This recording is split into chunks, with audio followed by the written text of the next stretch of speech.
Welcome, my friends. Have you ever had something to say and felt that hesitation and then went silent? Have you ever stumbled through a conversation and later to think, oh, that's what I should have said? Do you ever feel like there are times when your message gets completely lost in translation? Well, my friend, you are not alone. Get ready to level up your communication. I'm Kathy Riley, your host and communications expert with over 25 years in litigation and 15 as an entrepreneur dealing with leaders and teams and organizations. Our goal here is to share tools, systems, techniques guaranteed to shift the way you connect with others. From mastering the art of a tough conversation to cultivating a mindset that screams confidence, you'll learn how to break those bad habits and shatter communication barriers. So today I'm excited, super excited. We have a special guest talking to us, an expert. She is a worth and wealth expert. Okay, so please meet Mr. Dr. Kelly Martin Shue, the Worth and Wealth alchemist with 20 years of experience transforming entrepreneurs and C-suite leaders globally. Known for blending science and spirituality, she views presence as the key to true prosperity. She's a two-time Amazon best-selling author, international keynote speaker with a signature talk called Presence to Profit: The Dividends of Mindfulness. She's earned high praise on that, my friends. Through her Queen of Worth movement, Dr. Kelly empowers women to lead with confidence, authenticity, and purpose, embracing faith over fear and collaboration over competition. Welcome, my friend, Dr. Kelly. So excited to have you here. Woohoo! Woohoo! So, I have a couple questions for you. I know this is shocking, but self-worth. Self-worth is such a powerful foundation for every individual. I know you know part of my story. That was I hit rock bottom because of a lack of self-worth. I nearly lost my life because I couldn't even pick up the phone and call for help. And that was almost 2 decades ago. So I love what you do because I know how powerful it is when you stand in your power. Why do you think so many people struggle with self-worth? It's a great question. I think that we live in a society that we often look outside of ourselves to look for that value and worth. And so, unfortunately, when that happens over a long period of time, we lose track of what's on the inside, right? So I think that we live in a society that's very externally driven, whether it's like the more money, the more power, the more connections, everything's more, more, more, more, more. And yet we all have this unique inherent worth and value that was it's our birthright. We were born with it.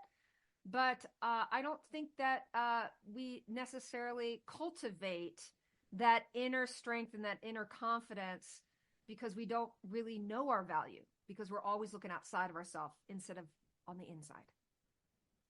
Oh, I love that. So the validation comes externally versus internally. Is that what you're saying?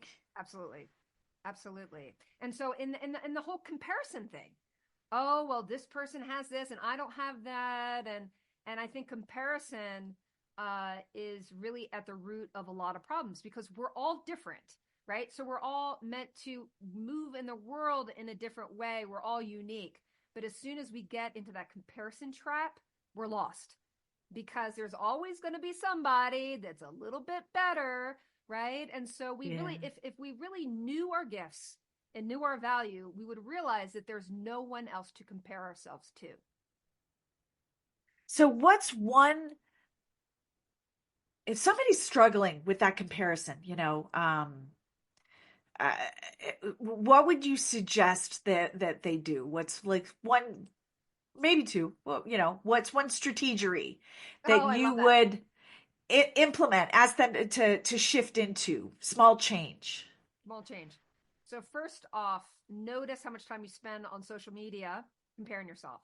So I have clients that come in that I might actually ask them to stop engaging in social media outside of course, if you're a person in business, I mean, social media is a must, right? But really Right. being mindful of how much time you're spending in the mindset of comparison.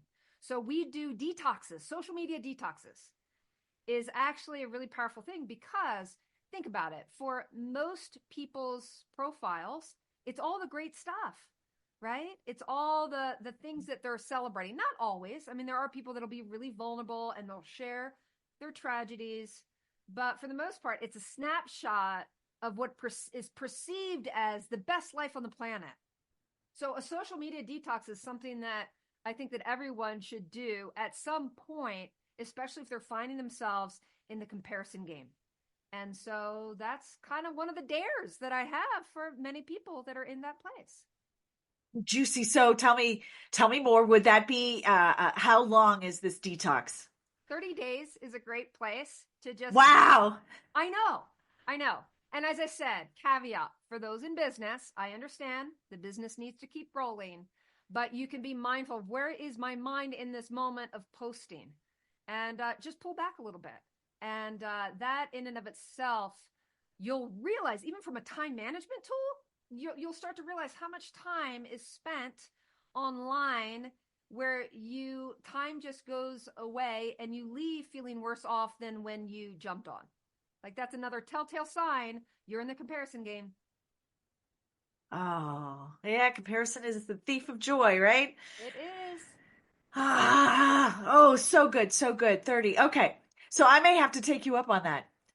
Because I've noticed that I think, just during the holidays, we're approaching the holiday season, so many people are posting all of these wonderful things. Um, and I just go down a rabbit hole. I'm It's sure I'm so not alone. easy. Yeah, I get it. The other thing that's really fun is as you said, I mean, we're winding down 2024. I can't believe it, right? And what I did on the plane ride home from Thanksgiving, I got to go visit my family for Thanksgiving, Nice. and we had a wonderful time. My aunt got married, so it was lots of celebration. And on the ride home, I took some time and reflection of like, what was 2024 about? Now, what's fascinating is when you take pictures, you generally are taking pictures of positive things, yes? Right?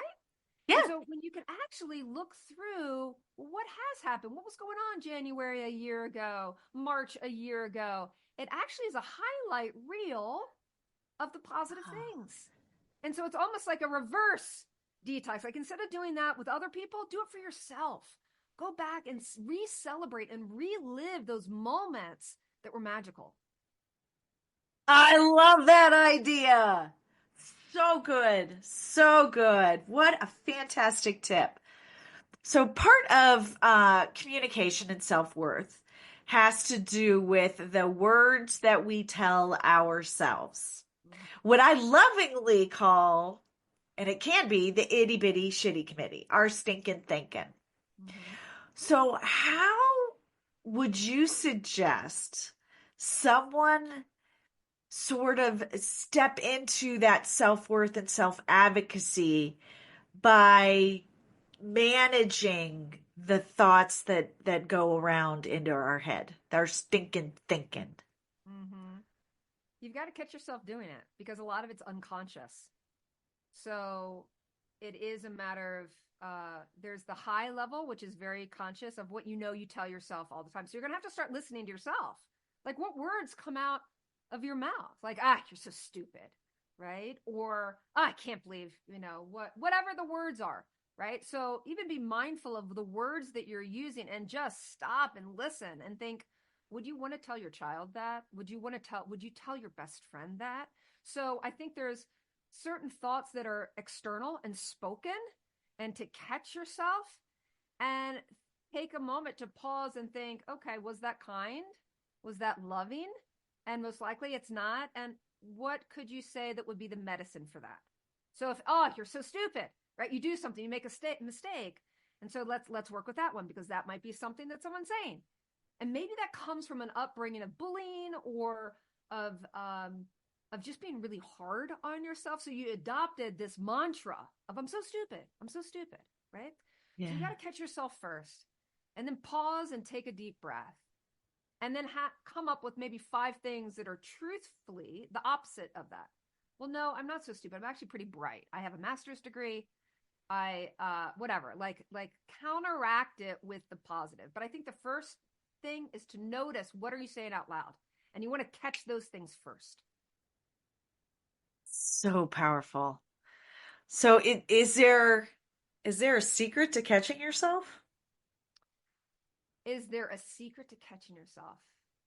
It really is mindfulness. I mean, I'm all about mindfulness and presence, and that presence starts with yourself, right? So you are an expert in communication, and within communication, we need to know what's going on in our own bodies and in our own mindset, and what are we present to?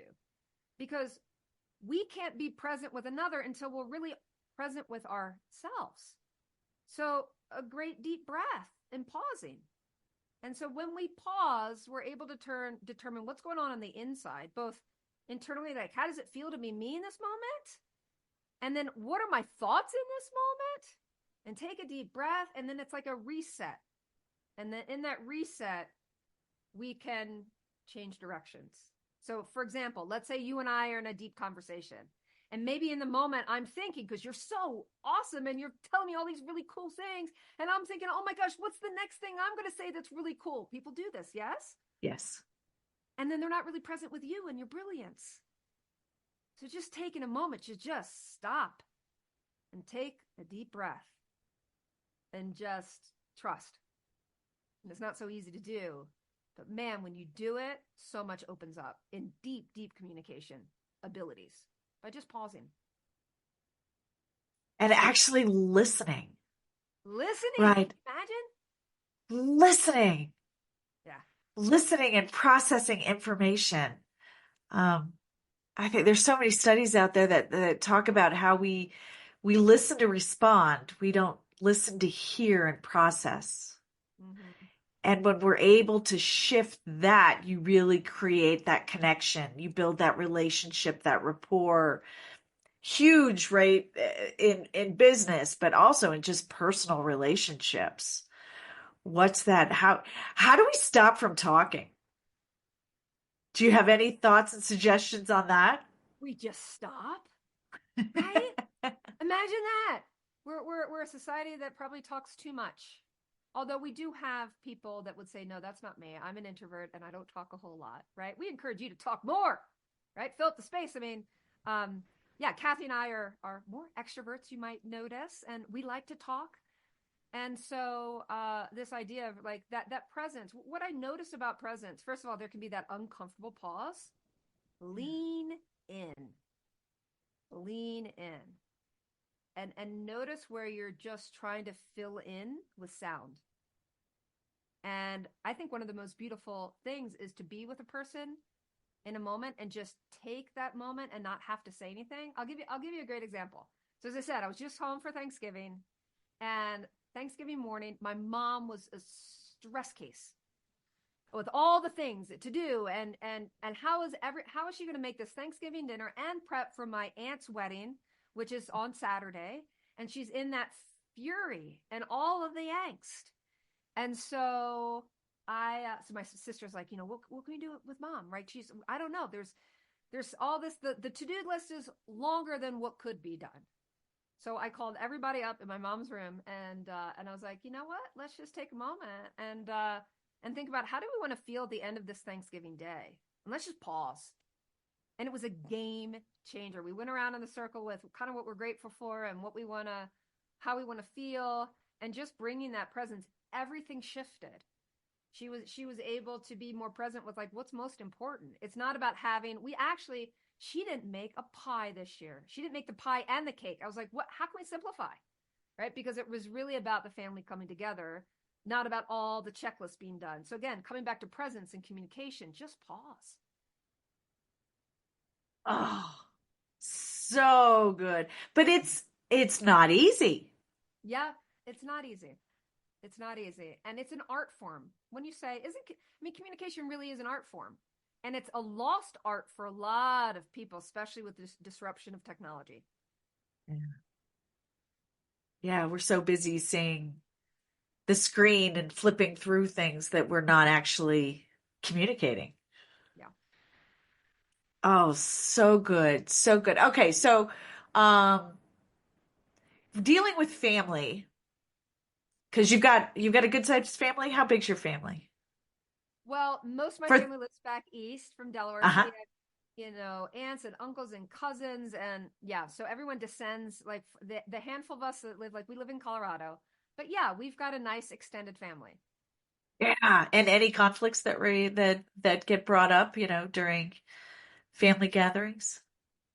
I think we roll pretty well. I mean, like any Good. family, there's always things, but not, I will say, my family works really well together, like in general. But I know that there are families that is not the case, and so there can be a lot of trepidation and anxiety stepping into the holidays, right? Because old dynamics get triggered, Yeah. and yeah, I think communication and presence become even more important during the holidays So than what's ever. a way, yeah, so share a strategery to stay so you guys, you're an expert in what you do, which is why your family's probably as healthy as they are, right? So what would you suggest to our listeners if there's somebody that they just like, oh, I'm just going to see the family.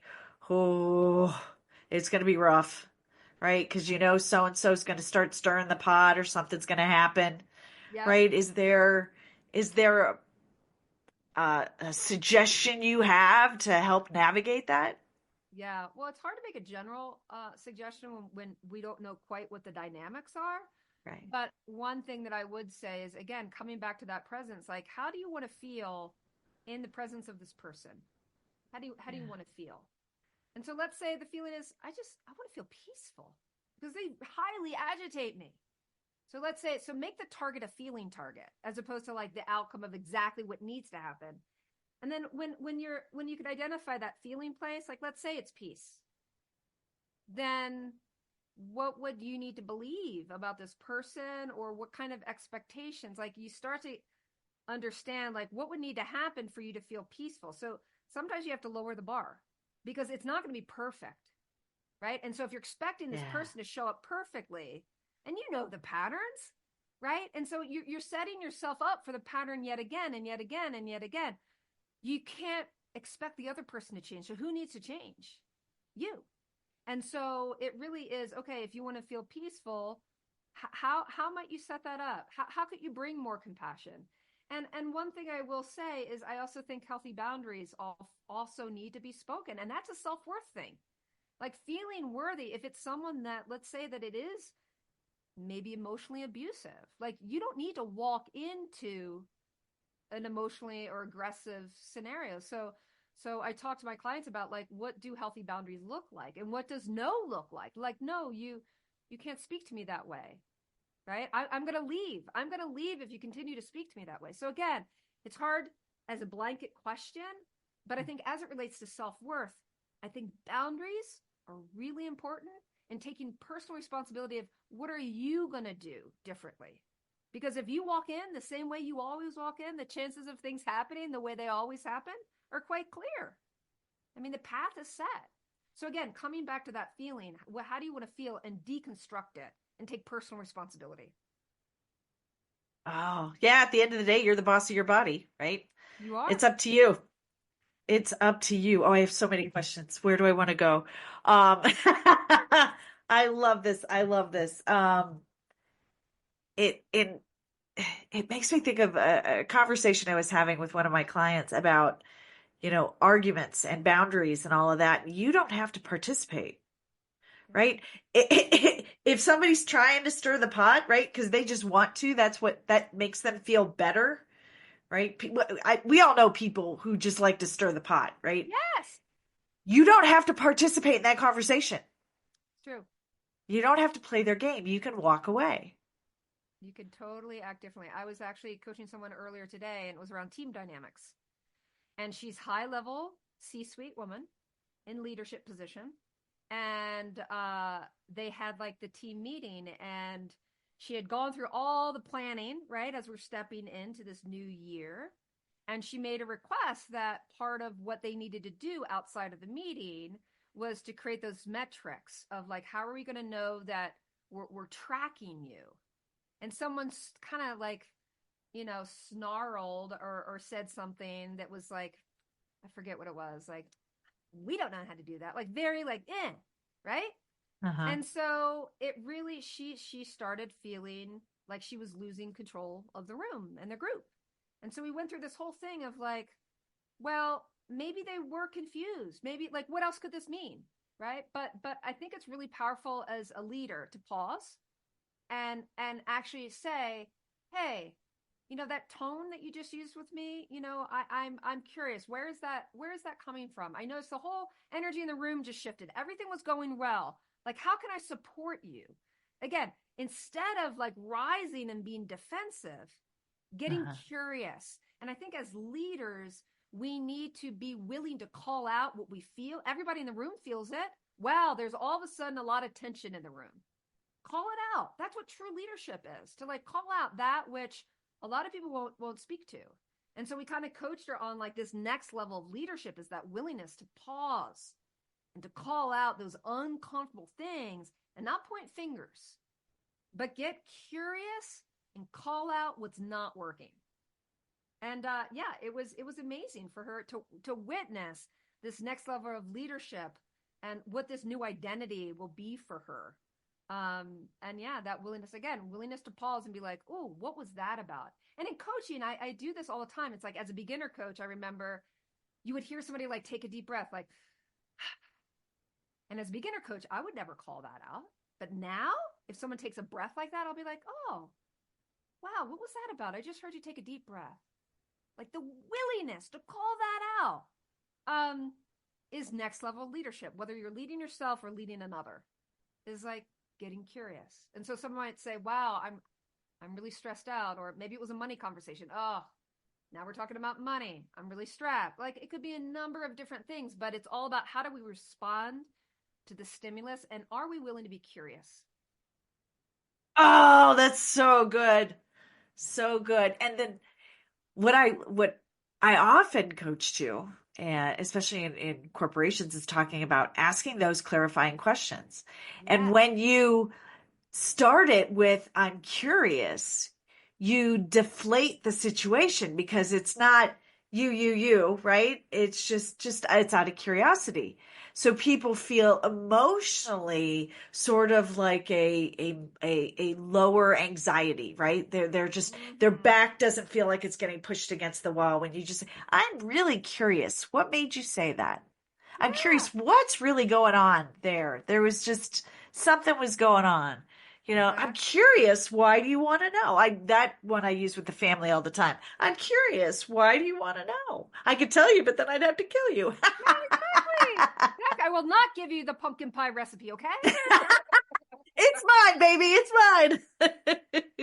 Yeah, so I that love it. leading with that curiosity is huge, and that does, like, circling back to the self-worth and the worthiness. It's really easy to assume that someone like making those personal assumptions. Oh, it's about me, but what if it's not? I mean, Yeah. there are a lot of people that'll say, I'm really sensitive. Okay, well, sensitivity is actually a superpower. So how can we marry sensitivity with curiosity? So there's nothing wrong about being sensitive. I'm sensitive. But Yeah. it's like that next level is being sensitive and then being curious about, well, what does the sensitivity mean? Because the comment you just made, was that, directed at me? I'm curious. Like, what do you mean by that? I mean, it's a game changer when you engage the brain and the reframe of like, yeah, how we feel and feeling worthy and speaking our truth. Oh, so good. So good. I'm just so excited you're here today. So you talk and coach about mindfulness and presence. Mm-hmm. Talk to me a little bit about what that looks like, meaning what is it about mindfulness and presence that impacts our self-worth? Yeah. So it starts with, as I said, presence. There's two places where we're present. We're either present outside of ourselves. So like right now, I can be present to you looking at me and kind of like reading your body language. So there's that, like, what's going on the outside that's coming in. And most people are putting so much energy of what are they thinking? They're trying to do mind reading and they can't necessarily read it. So it's that external presence. And if that is coming through the lens of I'm not enough, I'm not good enough, she's going to think I'm a fool. There's like, I'll start to look for, oh, did she look at me funny? Oh man, did I say something that they're not going to like on this podcast? Right. So we have that extra, like, what are you focusing on the outside presence? And then what are you focusing on the inside presence? Because that's the lens through what you're responding to. You use the word response, responding to from that external stimulus. So how does this all relate to profits and mindfulness? And so I always encourage people to look inward first, because that's what we do have control over. Like, how does are my hands sweaty? Like, what's going on in my body?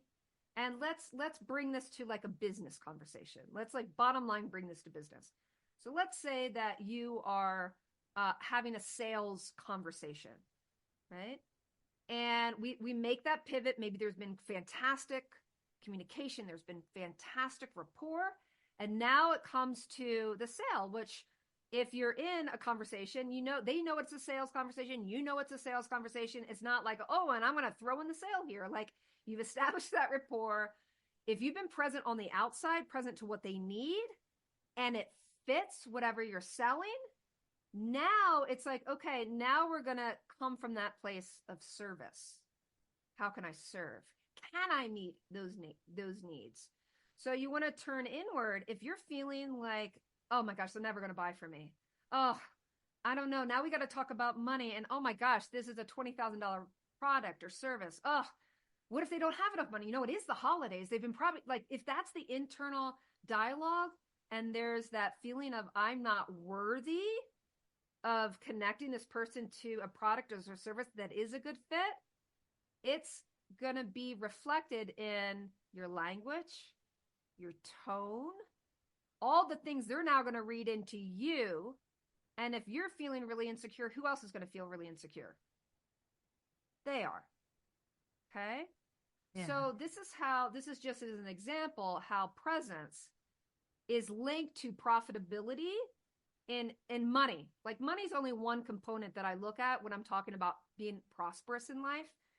But that relationship can go really south really fast if you're not really present to what's going on the inside and then what's going on with the person across from me. Because I have turned away people that my products or services are not a good fit. And that takes a certain level of presence and service. And so when you're out of alignment with your worth and your value, you will continually lose sales. You will continually lose, or you come from that other place, you still lose the sale, but it feels pushy. You go from like this, awesome, we're connected, everything's cool. And then you go into, I'm a salesperson, and things become rigid and maybe aggressive, depending on, hopefully you've not been trained that way, but let's call it what it is. A lot of people have been.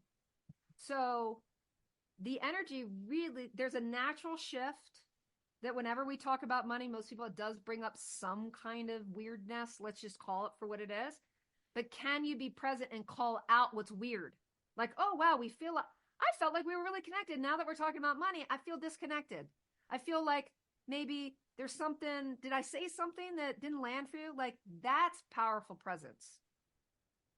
Just be speaking to not even what's being said and not being said. That's presence. And so whether we're courting a lover or we're courting the next biggest deal you've ever done that's a good match, if you're not present, it's not going to happen. Oh, so good. It comes down to, if you think about it, okay, especially if you're women, but business owner, and we have a tendency as women to hold ourselves back when it comes to our value, because we often think, this is the itty bitty shitty committee, nobody's going to spend that. What do I know? I'm not worth it. I'm not worth it. And we tell ourselves that. So then when we are in that sales conversation, we are already telling ourselves, well, I'm not worth it. So if I don't think I'm worth it, you think our client's going to think they're worth it? Exactly. I mean, that's the nonverbal communication that comes out. We're telling them that we're not worth it.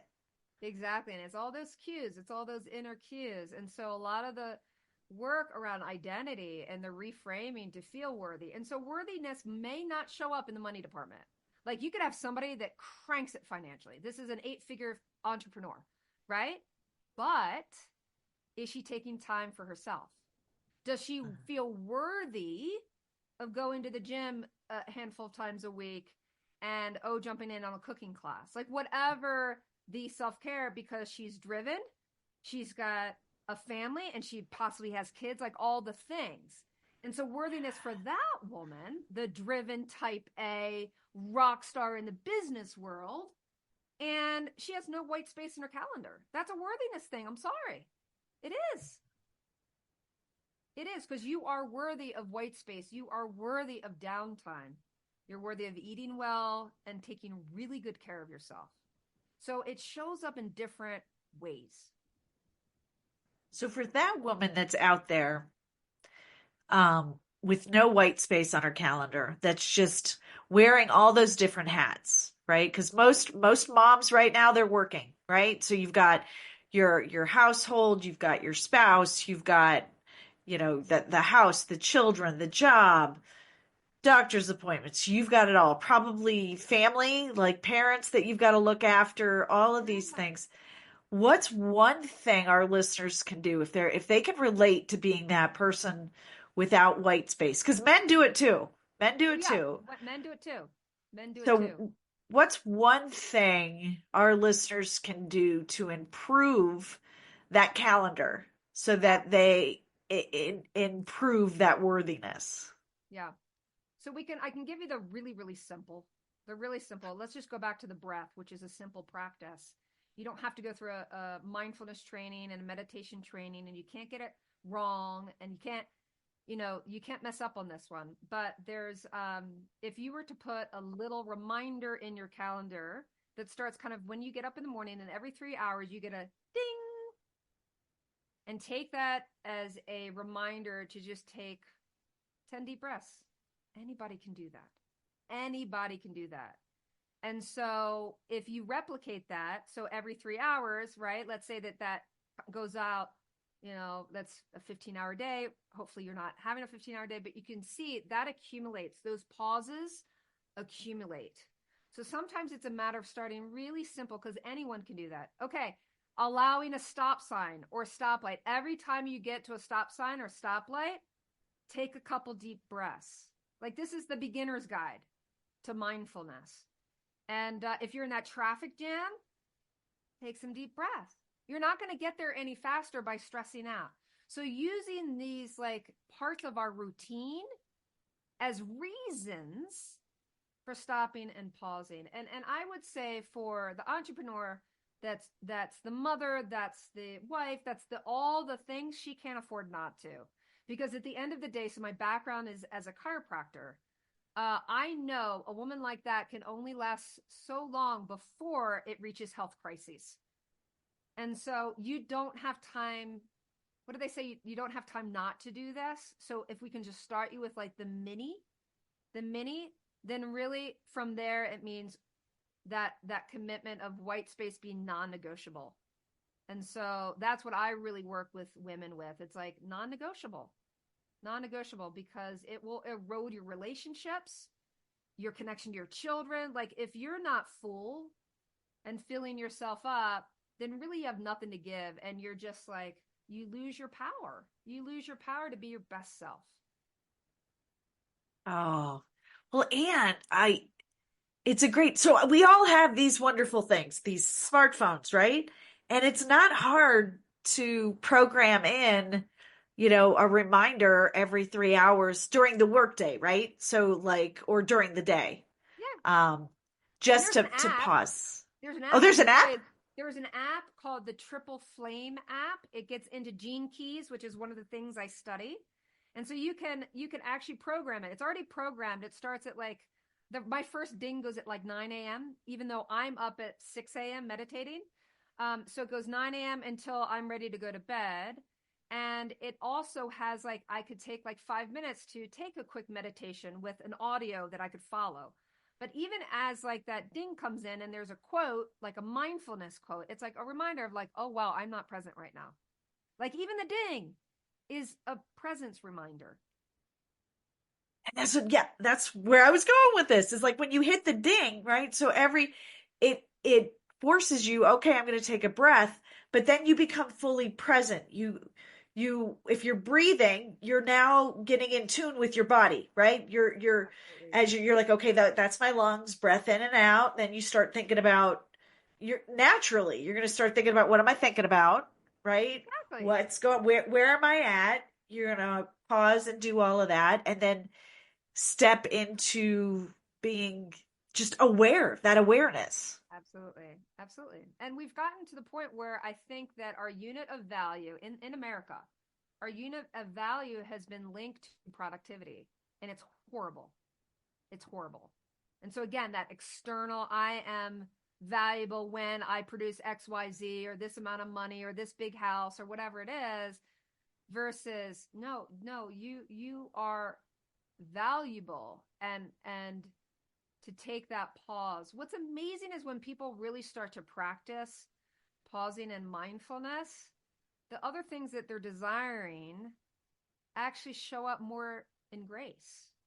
Like it creates grace. It's the anti-hustle to get the things that you want, and to have satisfaction. We all want to be satisfied. We all want to be happy.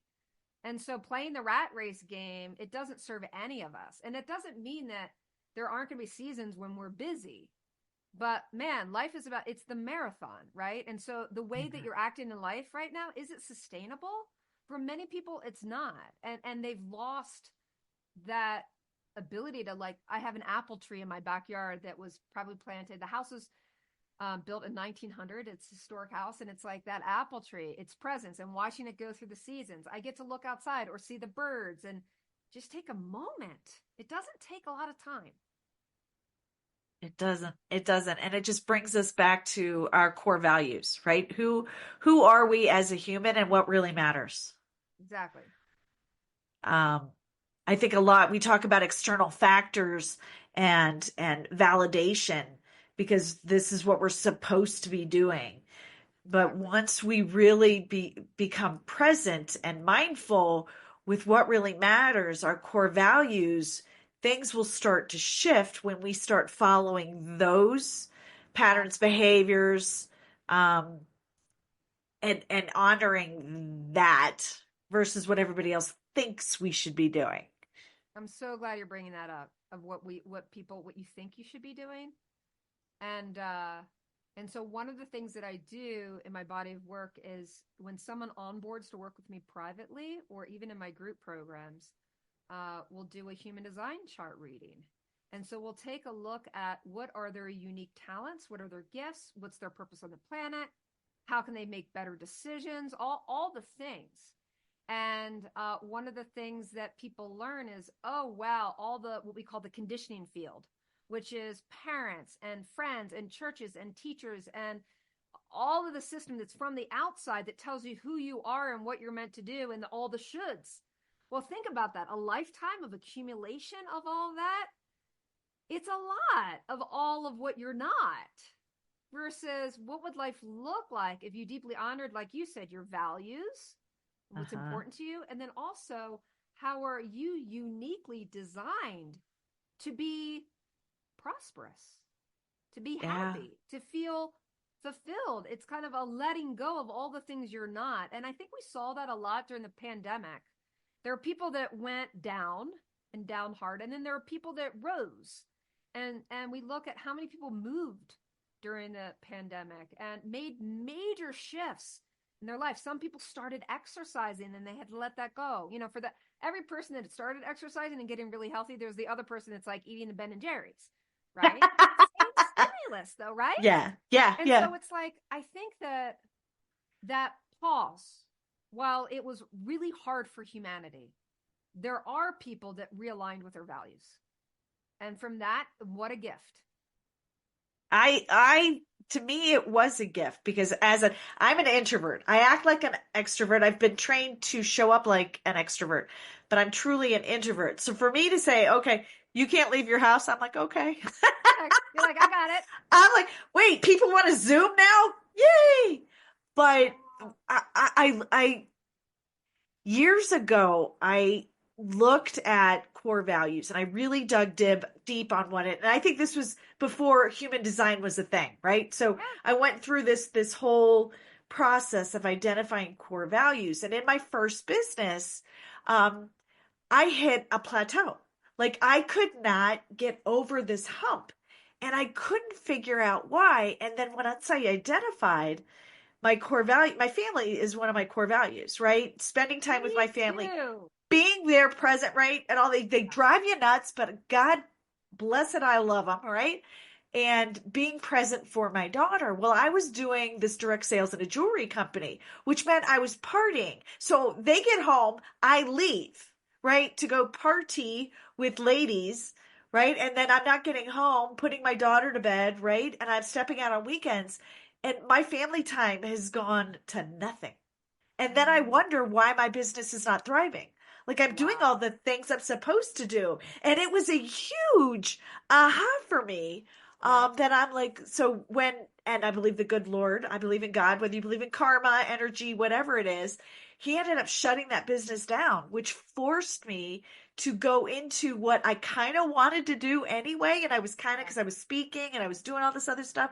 So I believe once you are in alignment with your core values and who you are truly meant to be, you thrive. Now, it's not that it's easy, right? You're not going to go skyrocket, um, Right. but things become easier. Would you Absolutely. agree? I would totally agree. It's all about alignment. Alignment's one of my favorite words. So, alignment with your values. It's a huge thing. And I, like you, my family is like the most important thing, right? That and God, right? And having a spiritual practice and all of that. And so, I had reached a point in my business, my first coaching business, and literally I was 5 years in and I was broke. Like we were we had gone from a dual income family to a single income family when I was pregnant because I was really sick in my pregnancy. And then coming out of pregnancy was my great awakening of like I never went back to chiropractic. I was like, this internet thing is pretty cool. So I launched an online coaching and business and had an Amazon bestseller, and I had the community, and on the outside I had the headshots and the website and the coaching and all the things. 5 years in, it looked like I was successful. But let me tell you, Dr. Kelly was not successful financially. I was bleeding money. I was bleeding money. And my turnaround around my own self worth as it related to money was my coach had said, knowing that I was getting ready to go back to chiropractic, which I loved. I love that profession. But I couldn't sustain this income of like, I was bringing in about $50,000 a year, but more money was going out than was coming in. So she said, well, I dare you to double your rates. And talking about that internal presence, I felt nauseous. My hands began to sweat. My voice was quivering. I was like, double my rates? Who's going to pay that? That's crazy. And she said, well, what's the worst that can happen? Again, getting curious. I said, well, I guess nobody signs up and I'm exactly where I am right now, right? Like having challenges around the financial piece. And she says, great. She goes, I know you're a woman who loves a good dare. She said, I dare you to double your rate. And that was the year I took a 50K a year business and transformed it into a 150K a year business. And it was that internal journey. It was that for me, it was my relationship to around money and my value. And I had to create that 6-figure plus CEO of my dreams. And so it was the worthiness around money. It was also at that same time, I was like, I'm going to go do a Tough Mudder. So I reclaimed my inner athlete. Like I had kind of let that slide. Right. And at that point in time, if I'd tried to go running, my back would hurt, my knees were hurt. Right. So I'm like, yeah, I'm going to do that Tough Mudder half marathon length, like do that and go in the mud and do the whole thing.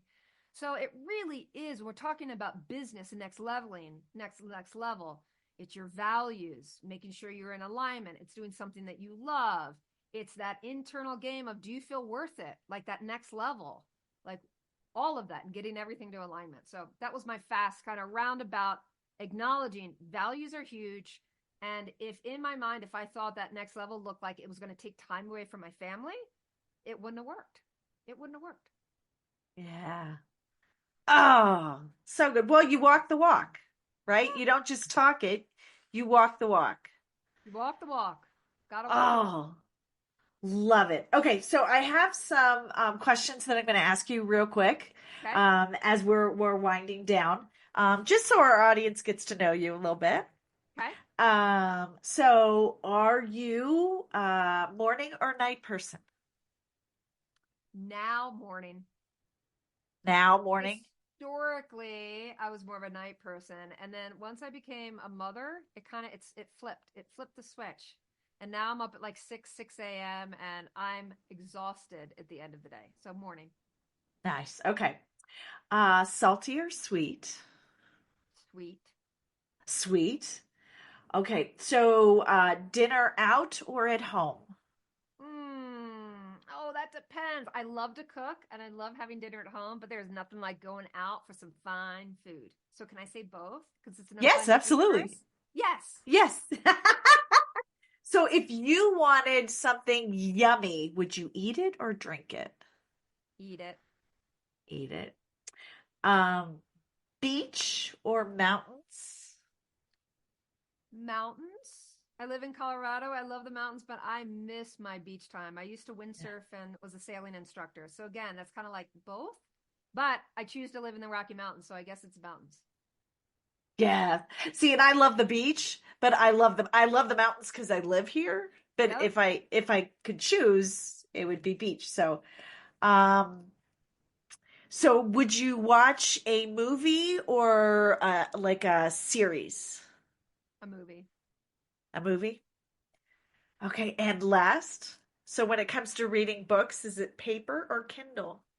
I love a paperback, actually a hardback. I love a hardback Ooh, where you like, yes, and I don't do and it. it open. Yeah. Yes, I love like the feeling of that. In fact, there's a great book, The Women by Kristen Hanna that I'm reading right now. I'm about halfway in. It's a beautiful novel, and normally I'm a self-help spirituality kind of junkie, but this is like a really good novel, and it's hardback, and I love it. Oh, nice. Yeah. I love it. So, um, I understand you have a free gift for our audience today. Tell us a little bit about that. I And will. tell us how they can stay in touch with you because everybody's going to want to connect with you, and I love stalkers is what I say. So they're going to Oh, start stalking you. we're gonna start. Friendly stalkers. Okay. All right. Sounds good. So the gift that we have, it's a brand new one. So your audience is the first one to hear about it. Woo! And so for those of you who are thinking, oh man, this pause thing is maybe that would be good for me. It is a training on my time bending meditation.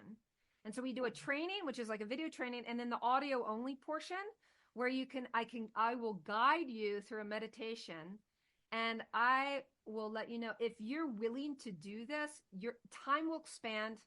And when time expands, magic happens. So it is the way to more profitability, to more presence. And it really can, I could you not, it can transform your life. And so you'll get both the training and the audio where you can just kind of listen to me guide you. So take the time. I say everyone needs cushion time. And so that Yeah. cushion time is that willingness to just stop. And so if you're one of those people that are like, I don't know what to do, I don't know how to meditate, well then let's do it together. So we'll go ahead and we'll put the link in your in the show notes. And if you want to follow me, I'm on most platforms, and I'm very active on LinkedIn and active on Instagram and Facebook are probably the biggest ones right now. And it's Dr. DrKelly and then SCHUH. So SCHUH. So Dr. Kelly Shu. And would love to connect. Oh, yes. Oh, I can't wait. I can't. This is so good. I've got to get this myself. So, look forward. So everyone will get the link, in the show notes, like she said, and so powerful. So thank you so much for being here, Dr. Kelly. You're awesome. We're like, Thank you. so we're sisters from a different mister. It is just, I love it. there's so much that we are in alignment with, helping others, show up for themselves, owning that self-worth, and it and owning that self-worth and stepping into communication to ask those questions and to be, your authentic self. So love it. Thank you so much for being here. And that's a wrap for today's episode of Breaking Bad Communication.